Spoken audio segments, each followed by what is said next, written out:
നമസ്കാരം. ഇല്ല കുഴപ്പമൊന്നുമില്ല. അല്ല okay.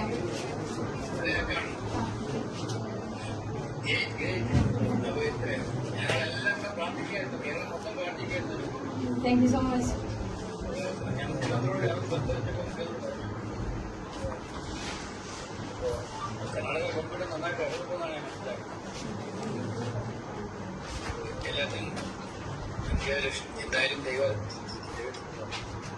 Thank you so much sir.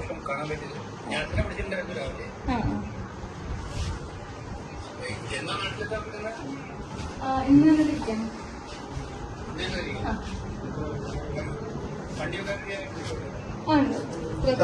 Department will also go along and drop us to her residence. We have made all arrangements. Everything. Ensured, sir. We have also told that. Yeah, we have done that. Everything is there. We make sure she reaches home.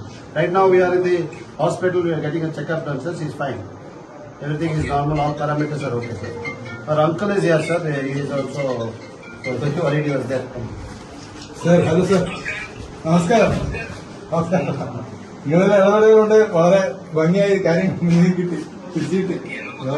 തീർച്ചയായും. അതെ. ഞാൻ ആദ്യം തന്നെ വിളിച്ച് ടെൻഷനായി, എല്ലാവർക്കും ടെൻഷനായിരുന്നു.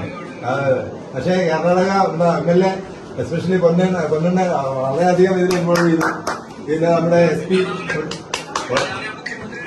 അതെ legal adviser കൂടിയാണ്. അദ്ദേഹത്തിന്റെ ഒരു എഫേർട്ട് ഭയങ്കരമാണ്.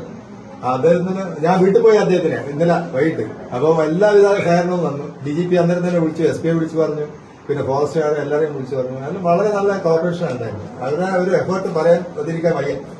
പിന്നെ സാറ് അങ്ങനെ ഇടപെട്ടെന്ന് അറിഞ്ഞു. സാറാണ് ഇടപെട്ടു. ഞാൻ VD സതീശനെ ബസ്സിൽ വിളിച്ച് മുമ്പ് അന്നേരം തന്നെ കർണാടക സ്പീക്കറെ വിളിച്ചു, പിന്നെ DK വിളിച്ചു, എല്ലാവരും വിളിച്ചു. അപ്പൊ തന്നെ അത് ഒരു ഫംഗ്ഷനായി.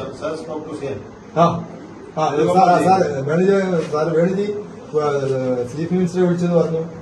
അപ്പം എല്ലാം കൂടി ആയപ്പോ സംഗതി നന്നായിട്ട് വർക്കായി. അതെ എല്ലാം വിളിച്ചിരുന്നു. ഓക്കെ. യെസ്. അതെ. അപ്പോ തീർച്ചയായും അതിന്റെ ഭാഗ്യം, ദൈവത്തിന്റെ ഭാഗ്യം, ദൈവത്തിന്റെ കൃപ. അപ്പൊ സാറിന്റെ ഇടപെടലെല്ലാം വളരെയധികം നന്ദി. അതുകൊണ്ട് ഞാൻ പോവാം. ഞാൻ തീർച്ചയായും അങ്ങോട്ട് വീട്ടിലെത്തണം. എല്ലാവരും ഉണ്ടാവും. അങ്ങോട്ട് വരുന്നുണ്ട്. അതെ. സാർ ഒരിക്കൽ കൂടി നന്ദി പറയുന്നു. സാറിന്റെ എഫേർട്ടിനെല്ലാം നമ്മുടെ എല്ലാവരുടെയും ഇതിന് നന്ദി പറയുന്നതിന് വീട്ടിൽ